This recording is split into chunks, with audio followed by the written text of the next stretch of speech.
Yes. Foot Knights or Samurai? Foot Knights. Sold.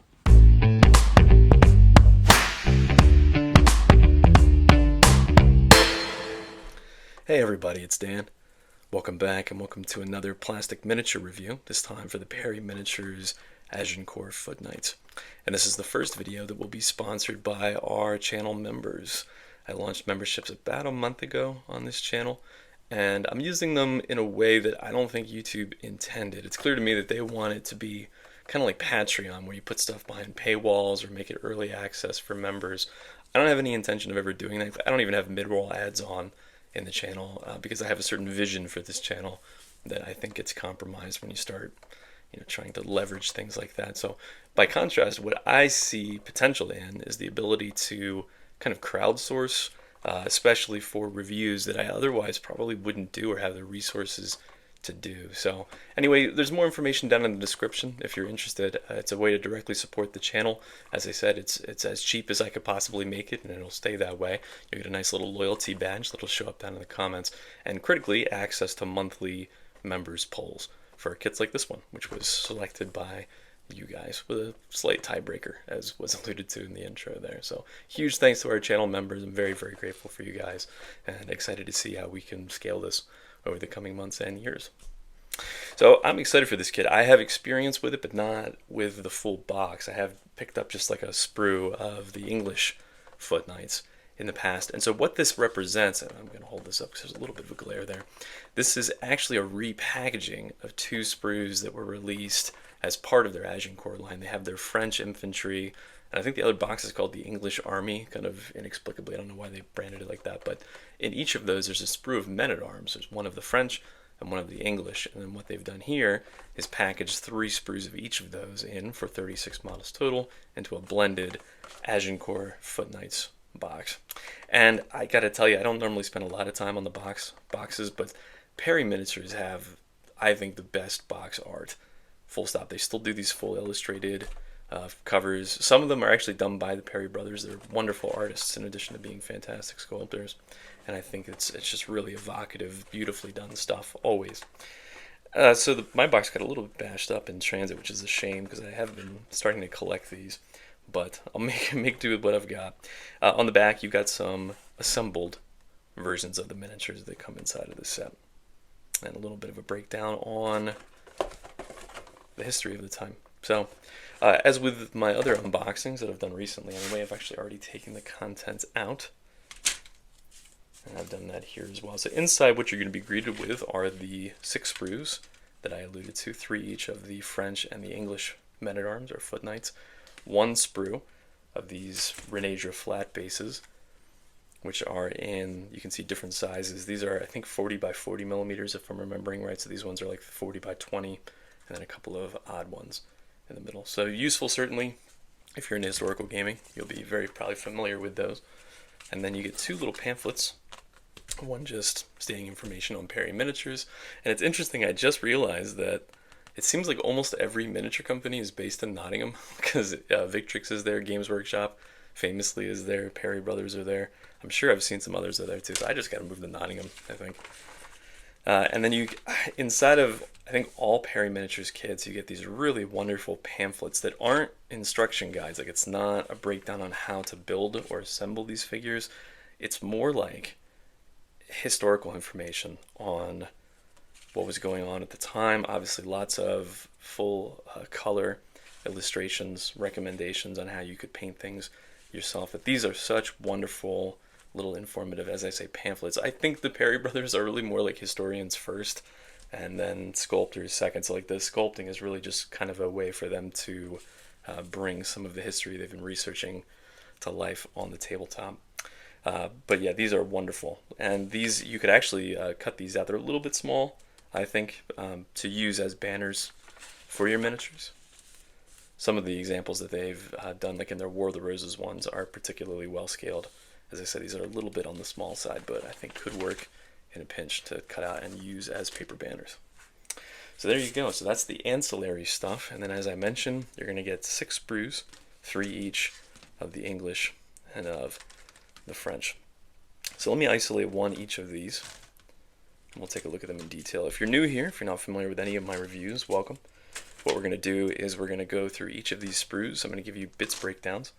We're going to assemble the figures. I like to do a little bit of kit bashing, some blending with some other sets, and then we'll do some scale comparisons with different manufacturers, and I'll give you my final thoughts.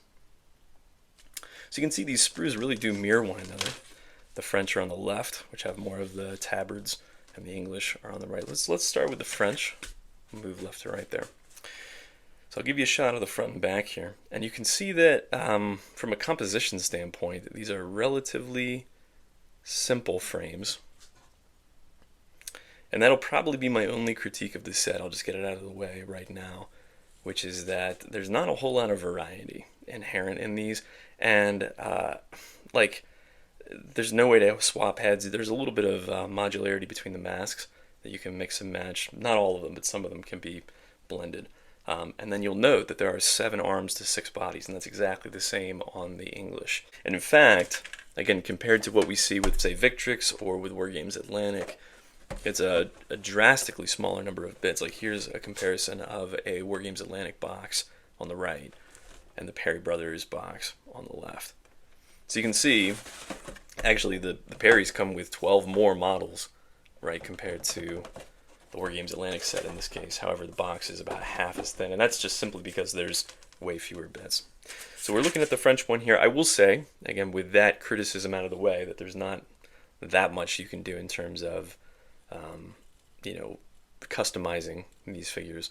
They are so beautifully sculpted.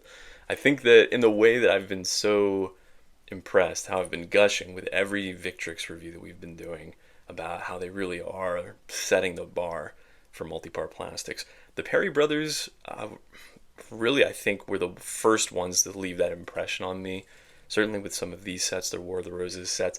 The reason you don't see many reviews on this channel of the Perry Brothers is because I've already dealt with most of the sets that I'm interested in from their Agincourt and their War of the Roses lines, and then otherwise they mostly dabble in Napoleonics and a little bit of World War II.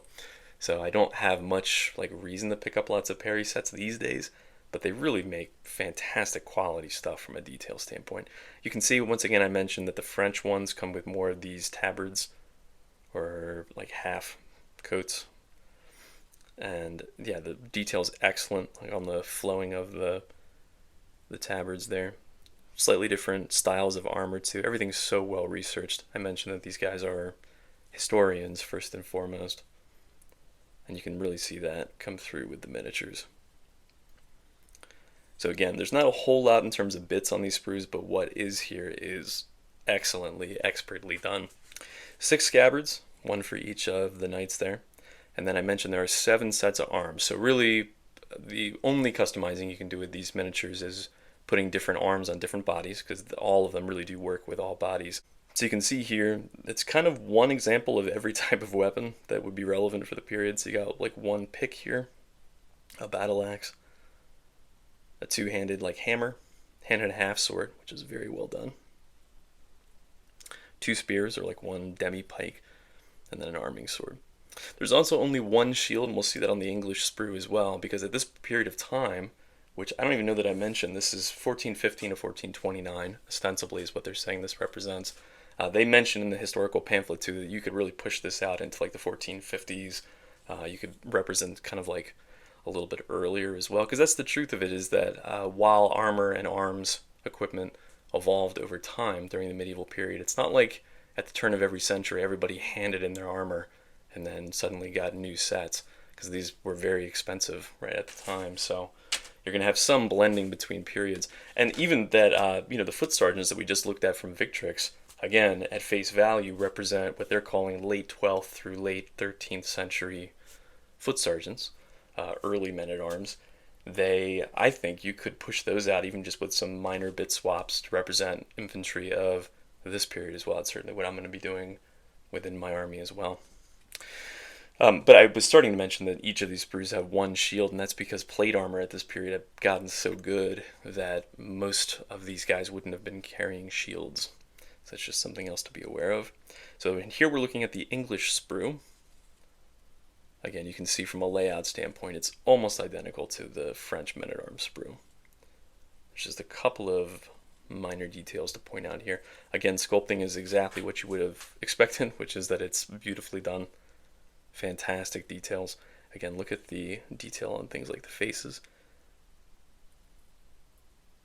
And these visors can be glued in such a way that they're either down or up, like propped up, so you could still see and paint the faces if you wanted to, which I think is very cleverly designed. And then you can see with these guys, there's fewer tabards. There's these Jupan, I think is the name for it. These plate armor like chests, these cuirasses, are cleverly designed in such a way that you could paint them either as metal or as like a half coat to have some heraldry on them. So that choice is totally up to you. As I said, nice subtle difference in the armor, and they all got great poses on them too. That should be noted. These two little pieces can go on the heads of the helmets here, just for a little bit of decoration. I don't know what those are called, but they are there if you want to use them. 6 scabbards, 1 again for each knight, and then as I said on the French sprue, there were 7 sets of arms for 6 bodies. There are 7 sets of arms for 6 bodies here, so some customizing there. And as I said, most of these arms can be mixed and matched fairly freely. So once again, kind of one of everything, with the exception of the spear. So you got 1 arming sword here.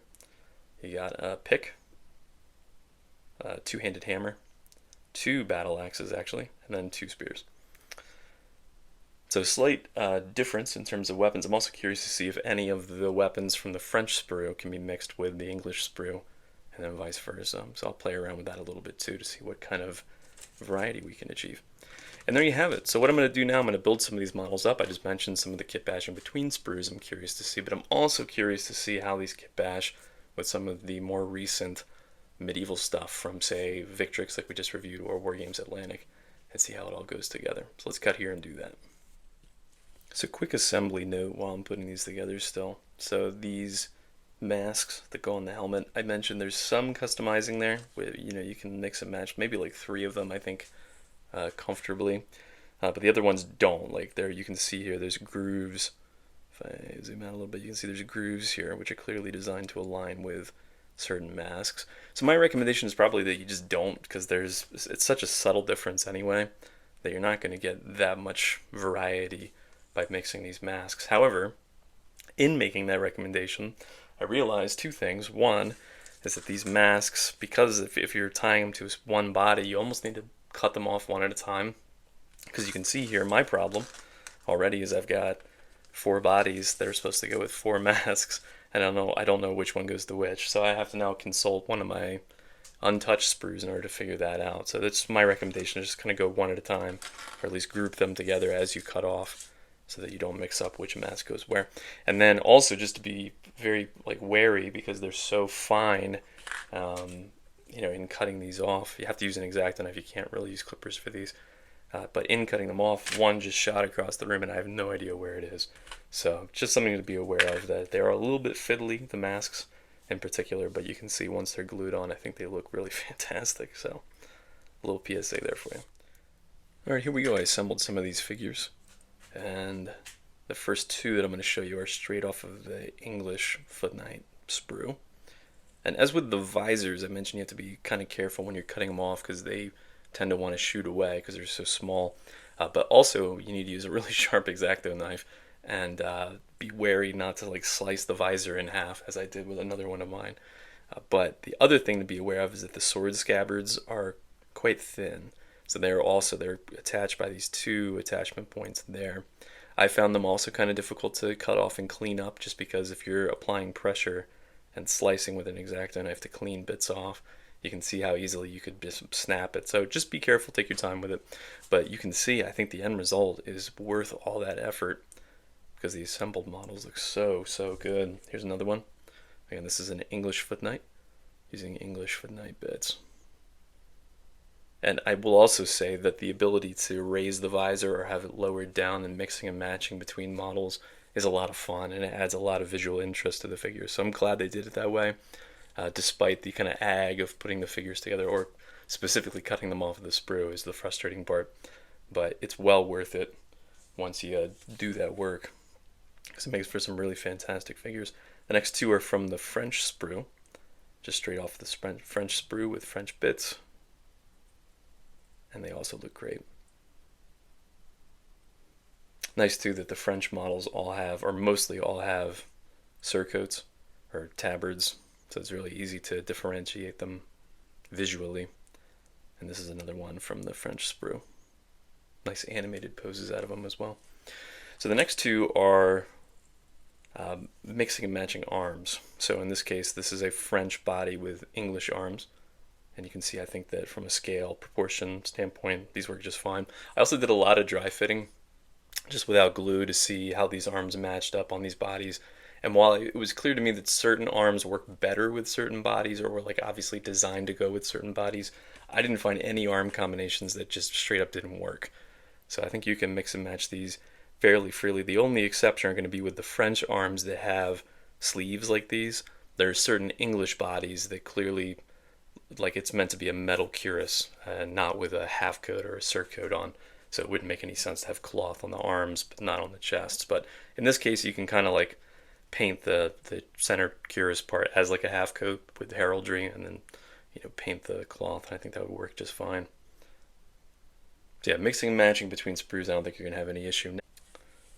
So the next couple are going to be a little weirder, because these are going to be more fantasy kit bashes. But it occurred to me that Bretonnian, like Warhammer Bretonnian knights, are almost like an anachronistic mashup of 15th century knights, as are depicted here with these Agincourt knights, and like 13th century knights, as are depicted with the Victrix foot knights that we looked at last month. So that's what I did here, is I kind of mashed those two concepts together.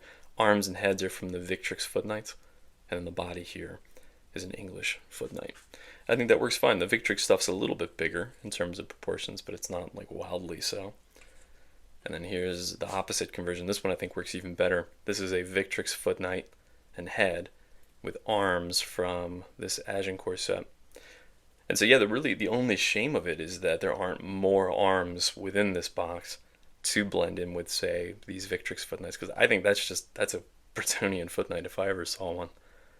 But as I said, you're only going to have one extra set of arms per sprue, so 6 per box. Everything else is going to get used up. And then here's one. This is a Wargames Atlantic guard body and head with arms from the French sprue. And as I said, I think the scale works just fine here. The proportions look great. You're just not going to have that many leftover arms to do those kind of conversions with. One other note on scale is that I had it in my head that the Perry War of the Roses line was smaller, like noticeably smaller than their Agincourt line. And you'll see here, this is a War of the Roses foot knight on the right, and then of course an Agincourt foot knight on the left. Maybe there's like a couple millimeters of height difference, but it's not that noticeable, and I thought it was noticeable. And maybe that's true generally of the line, but you can see at least with this side-by-side comparison, I don't find that's really the case. But let's throw them on the Lazy Susan and compare with all of my manufacturers now. Alright, so I got them spinning here with a number of different manufacturers. The bare plastic are from the Perry Agincourt foot knights, and then everything else that's in white, you'll see has the name of either a range or a manufacturer listed on the base. And my normal disclaimers apply, which is that you have to pay close attention to whether or not the figures have a puddle or a splash base. Some do and some don't, but I never cut them off just because that's how they come from the manufacturer. But that's something that I sometimes will remove or sometimes not, just depending on the project or the unit. I like to sometimes mix and match. But you can see the Perry plastics are generally on the small side compared to some of the other miniatures that you see rotating around here, but I don't think that it's wildly so. It's more just that the weapons are a little bit more realistically proportioned, more true scale than some of the more heroic scale stuff that is out there these days. So what's the final verdict? It's a good set. They're beautifully sculpted, but I remember liking it more when I dealt with it maybe like 8 years ago when I picked up some sprues for the set. I remember liking it more then than I do now. And that's mostly down to the fact that compared to, say, the Victrix medieval line that we've been reviewing recently, or Wargames Atlantic, from the sheer quantity of bits that they include within their sets, this one feels much more limiting because, again, you're getting 7 arms to every 6 bodies. So you're really only going to have 6 leftover arms when you're done assembling everything. And there's no extra heads or anything like that. It's just the masks and the decision whether or not it's going to be up or down. And so that's not even actually a Perry phenomena like we see from their War of the Roses line. That was not the case with the War of the Roses Foot Knight, for example, for like an apples to apples comparison. I think that set had at least 2 sets of arms for every body that was in the set, because they had like a pole arm variant and a single-handed sword variant. So maybe that's my only criticism here, is I would have liked some more arm options. I get they were going for something different with the heads and the masks, and I think it's successful. However, the combination of not having any like head variety and only having 7 arms to 6 bodies makes it much more limiting from a, again, variety conversion standpoint. However, if you're using these for what they are, just at face value as Agincourt Foot Knights, look no further, right? Because they're beautifully sculpted. I think that they, even as plastic miniatures, blow like every metal model I've seen out of the water, even from the Perrys, even from the Foundry, which makes some really quality metal stuff. And the value's there too, right? I think this was like $36 US for me for 36 models, so $1 a figure is hard to shake a fist at. So again, if you're using this for Agincourt Foot Knights, these are a great option for that. However, if you're using these to try to like leverage them as you might with your Victrix sets or your War Games Atlantic sets, and mix and match bits from other sets, or mix these bits in with other sets, you're gonna have a much harder time, I think, doing that here. However, I'm immensely grateful to our channel members for their support of the channel, for sponsoring this video. I mentioned there's some details down in the description if you wanted to check this out for yourself. Again, you're going to get a loyalty badge that shows up down in the comments, and you're going to get access to these monthly polls, which will help dictate which reviews we do next. Again, the next poll is going to run from October 1st to October 7th, so plenty of time to join before then if it's something you're interested to do in order to directly support the channel as well. Grateful for all of you, though, for stopping by for this video in the meantime, and until next time, happy gaming.